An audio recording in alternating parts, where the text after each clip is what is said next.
बिस्मिल्लाहिर्रहमानिर्रहीम। अस्सलामुअलैकुम स्टूडेंट्स, आज हम यूनिट 3 का आगाज़ कर रहे हैं, जिसमें हम दो कौमी नज़रिया और तहरीक पाकिस्तान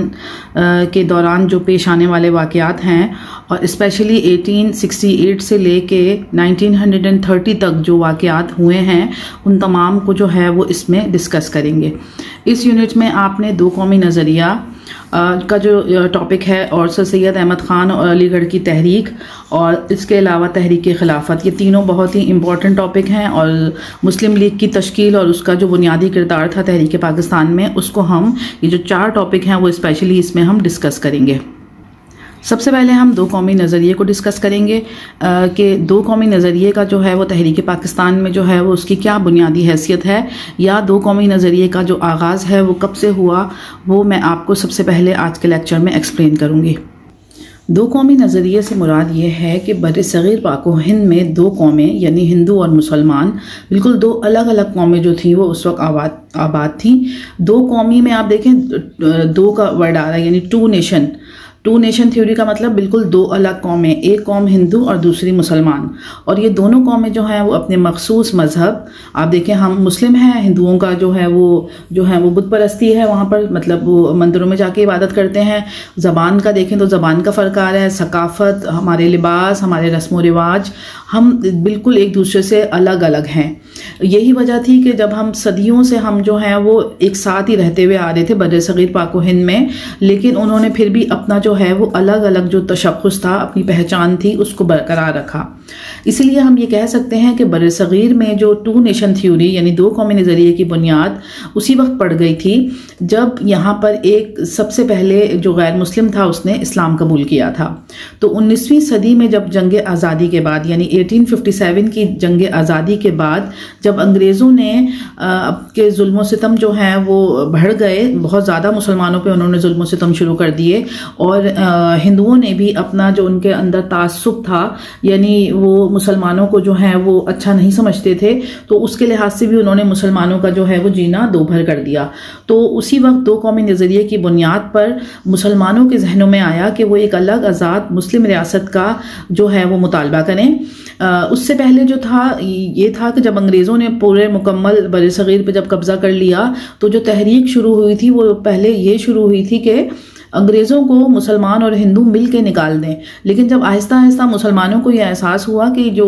हिंदू जो हैं वो हमारे साथ मिल के अब अंग्रेज़ों को तो निकाल देंगे लेकिन बाद में वो हमारा ही जीना दूभर कर देंगे, तो उसी वक्त उनके माइंड में, उनके दिमागों में, उनके जहनों में एक अलग आज़ाद मुस्लिम रियासत का जो मुतालबा है वो ज़ोर पकड़ने लगा, और यही जो है वो तहरीक पाकिस्तान की जो है वो बुनियाद बना आगे चलकर।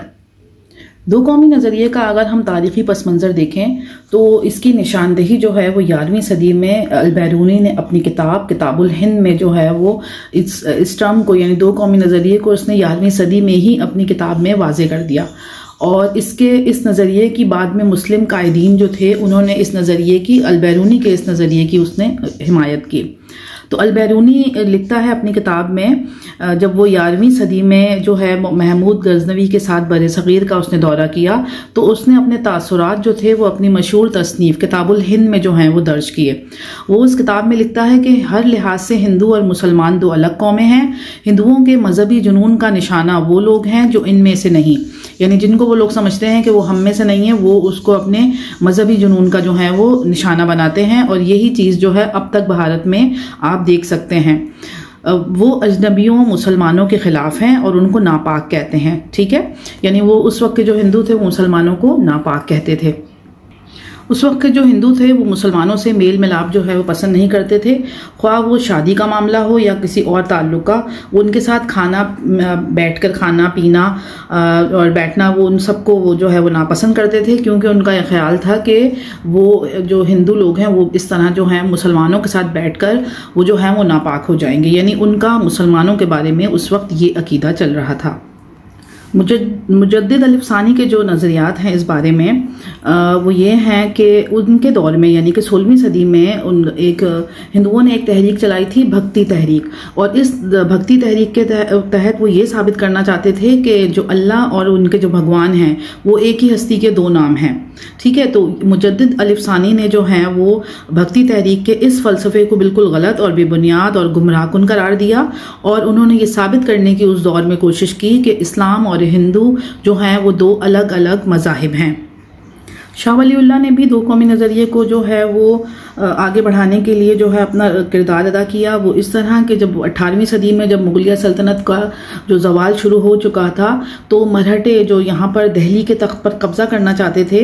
तो ताकि वो बरसगीर में जो है वो हिंदू मत यानी अपने जो हिंदुइज़्म है उसको उसकी बालादस्ती को वो कायम कर सकें। मगर जो शाह वलीउल्लाह थे उस वक्त वो इस्लाम की सरबुलंदी के लिए बहुत ज़्यादा कोशिशें कर रहे थे। उन्होंने इस सिलसिले में अहमद शाह अब्दाली को हिंदुस्तान पर हमले की खुद दावत दी, जिसके नतीजे में पानीपत की जो तीसरी लड़ाई हुई थी उसमें मराठों को इबरतनाक शिकस्त हुई और इस तरह हिंदू मत के मुकाबले में इस्लाम को सुरखरुई हासिल हुई। यानी जो मराठों का एक प्लान था कि वो दिल्ली के तख्त पर जो है वो कब्जा करके जो है वो हिंदुइज्म को आगे बढ़ाएं, उनको जो है वो उसमें शिकस्त हो गई। उसके बाद जो है वो नाम आता है सैयद अहमद शहीद का। ये 19वीं सदी में सैयद अहमद शहीद की जो वो एक तहरीक थी, तहरीक मुजाहिदीन, उसका जो मकसद था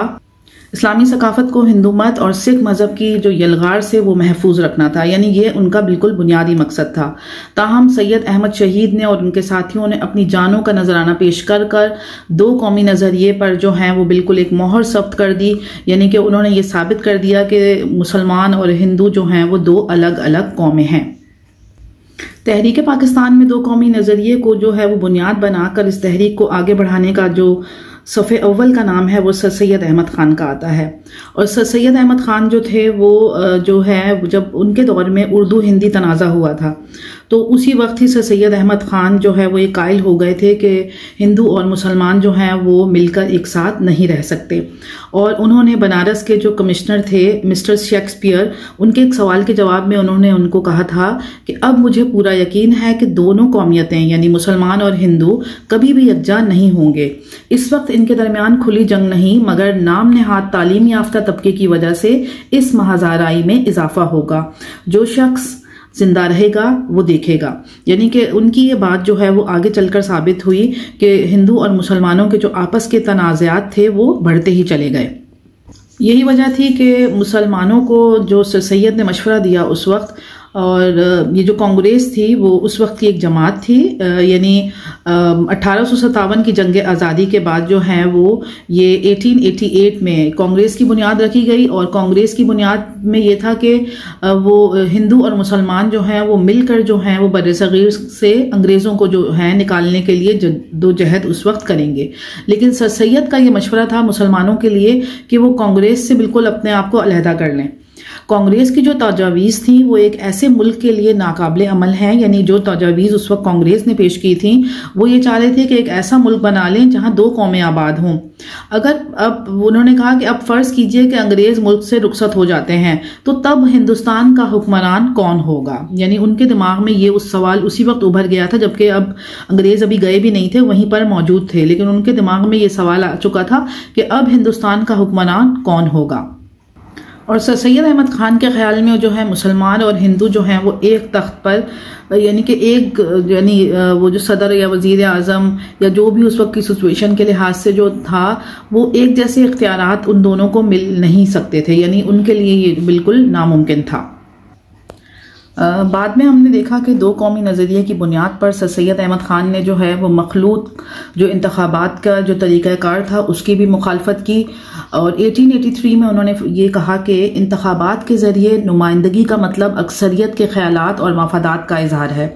मगर हिंदुस्तान जैसे मुल्क में जहाँ पर ज़ात पात का निज़ाम अभी तक राइज है, यानी वहाँ ज़ात पात हिंदुओं के लिहाज से बहुत ज़्यादा था, उनके चार जो थी वो ज़ातें थीं और उनके दरमियान जो है मजहबी इख्तलाफात भी बहुत ज़्यादा शदीद थे, तो और ख़तरात भी उसके लिहाज से पोशीदा थे। तो उनका ख्याल था कि बड़ा फ़िरका जो है वो छोटे फ़िरके के मफादात को मुकम्मल तौर पर जो है वो ये तबाह बर्बाद कर देगा। ठीक है, इसके बाद हम देखते हैं कायद आज़म मोहम्मद अली जिन्नाह ने दो कौमी नज़रिए को कैसे आगे बढ़ाया और वो किस कदर उसके हामी थे।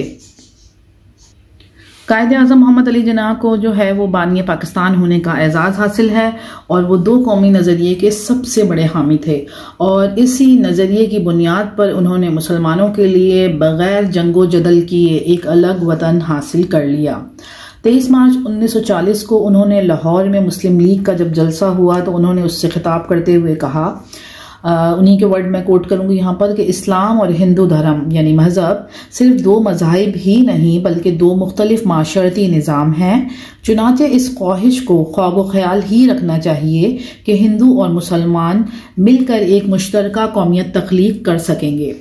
यानी कि ये जो ख्याल है कि आम तौर पर उस ज़माने में था कि वो दोनों मुल्क जो हैं वो एक साथ जो हैं वो रह सकते हैं, लेकिन उनका ये जो कायदे आज़म के मुताबिक और उससे पहले भी हमने जितने भी लोगों को डिस्कस किया उनके मुताबिक जो हैं वो हिंदू और मुसलमान बिल्कुल दो अलग मज़ाहिब से ताल्लुक़ रखने वाली कौमें हैं, तो इसलिए वो एक साथ बिल्कुल नहीं रह सकते। इसी तरह उन्होंने 26 मई 1940 को बम्बई में मुनक्किदा मुस्लिम लीग कॉन्फ्रेंस से खिताब करते हुए कहा, तक़सीम हिंद के बारे में उन्होंने कहा कि गांधी जी कहते हैं कि हिंदुस्तान को जीते जी टुकड़े किया जा रहा है। यानी गांधी जी जो थे वो इसके खिलाफ थे, इस पार्टीशन के खिलाफ थे। तो गांधी जी के मुताबिक जो है पाकिस्तान, ये हिंदुस्तान को जीते जी टुकड़े किया जा रहा है। राजगोपाल आचार्य कहते हैं कि बच्चे के दो टुकड़े किए जा रहे हैं। कुदरत ने पहले ही हिंदुस्तान को तकसीम कर रखा है और इसके टुकड़े कर रखे हैं। यानी हिंदुस्तान के नक्शे में मुसलमान हिंदुस्तान और हिंदू हिंदुस्तान पहले ही से मौजूद हैं। ये कायदे आज़म के उस वक्त के लिहाज से उन्होंने खिताब में ये अल्फाज बयान किए थे। यानी कि उनके लिहाज से जो है वो अल्लाह ताला ने ही जो है वो मुसलमानों के लिए जो है वो पाकिस्तान और हिंदुओं के लिए जो है वो हिंदुस्तान जो है वो पहले ही बना रखा है। इसके बाद उन्होंने मार्च 1940 में मुस्लिम लीग यूनिवर्सिटी अलीगढ़ के तुलबा से खिताब करते हुए कहा,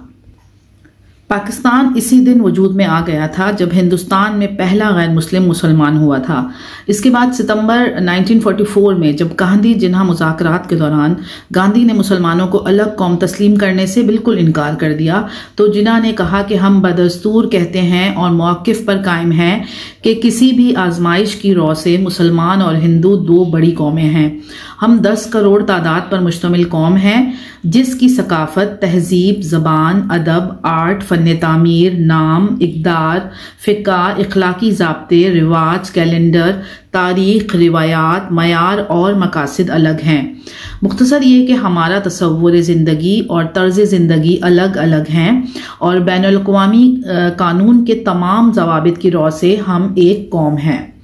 और आपने देखा कि उसके बाद जो है वो गांधी जी का जो ये मुतालबा था कि ये पार्टीशन ना किया जाए, यानी उनके लिहाज से जो है वो हिंदुस्तान को दो हिस्सों में डिवाइड नहीं किया जा सकता था। लेकिन फिर जो तारीख़ ने ये साबित किया कि कायदे आज़म ने अपने इस मुतालबे को जो है वो 1947 में जो है वो पाकिस्तान की सूरत में जो है वो हमें हासिल करके दिखाया। अल्लामा डॉक्टर मोहम्मद इकबाल, जिनका नाम तहरीक पाकिस्तान के अकाबरीन में सफ़े अव्वल में आता है, उनको जो है वो मुफक्किर पाकिस्तान के लक़ब से पुकारा जाता है और उन्होंने जो है वो 1930 में अपने खुतबा इलाहाबाद, जो इनका बहुत ही मशहूर खुतबा है 1930 का, उसमें दो कौमी नज़रिए की तायीद करते हुए फरमाया कि हिंदुस्तान ऐसे इंसानी गिरोहों का बर्र-ए-आज़म है जो मुख्तलिफ नस्लों से ताल्लुक़ रखते हैं, मुख्तलिफ ज़बानें बोलते हैं और मुख्तलिफ मज़ाहिब के पैरोकार हैं। अब इसी खिताब के दौरान डॉक्टर मोहम्मद अल्लामा इकबाल ने जो है वो एक अलग आज़ाद मुस्लिम रियासत का तस्वुर पेश करते हुए कहा कि मैं चाहता हूँ कि पंजाब, शुमाल, मगरबी सरहदी सूबे, सिंध और बलूचिस्तान को मिलाकर एक रियासत की शक्ल दे दी जाए। बरतानवी मुमलिकत के अंदर या बाहर खुद मुख्तार हुकूमत ने मुझे शुमाल मगरबी हिंद के मुसलमानों का मुकद्दर दिखाई देती है। मैं कभी भी हिंदुस्तान के मुसलमानों को ऐसा किसी बरतानवी या हिंदुस्तानी को कबूल करने का मशवरा नहीं दूंगा जो इनको एक अलग सियासी वहदत तस्लीम ना करता हो। तो ये अल्लामा इकबाल का जो है वो ख्याल था और वो उस वक्त के नौजवानों को ये मशवरा दे रहे थे, या उस वक्त के जो मुसलमान थे उनको ये मशवरा दे रहे थे कि वो किसी भी बरतानवी या हिंदुस्तानी को अपने मुल्क में वो कबूल ना करें। क्योंकि इससे जो है वो उनके जो है वो सियासी वहदत को वो जो है वो नहीं तस्लीम कर रहे थे। और उनके ख्याल के मुताबिक जब वो जो हिंदू या फिर वो बरतानवी, जब वो हम मुसलमानों को ही एक सियासी वहदत या एज अ मुस्लिम वो कबूल नहीं कर रहे, तो फिर हम उनको कैसे कबूल कर लें अपने मुल्क में। तो इसी चीज़ को जो है वो आगे लेकर जो है वो 1930 में, क्योंकि उन्होंने खुतबे में कहा था, लेकिन फिर हमने देखा उसके 17 साल बाद जो है वो पाकिस्तान जो है वो दुनिया के नक्शे पर उभरा, और जो उसकी जो उस पाकिस्तान की तश्कील का जो बुनियादें थी वो इस दो कौमी नज़रिए में ही पोशीदा थी। यानी इस दो कौमी नज़रिए की ही वजह से हम जो हैं वो इस काबिल हुए, या उस वक्त के मुसलमान जो इस काबिल हुए कि अल्लाह ताला ने उनको एक अलग वतन जो है वो पाकिस्तान की सूरत में जो है वो अता किया। आज का लेक्चर मैं यहीं पर एंड कर रही हूँ। नेक्स्ट टॉपिक में आपको इंशाअल्लाह मैं जो है वो सर सैयद अहमद ख़ान और अलीगढ़ जो उनकी तहरीक थी उसके बारे में मैं आपको डिस्क्राइब करूँगी। अल्लाह हाफिज़।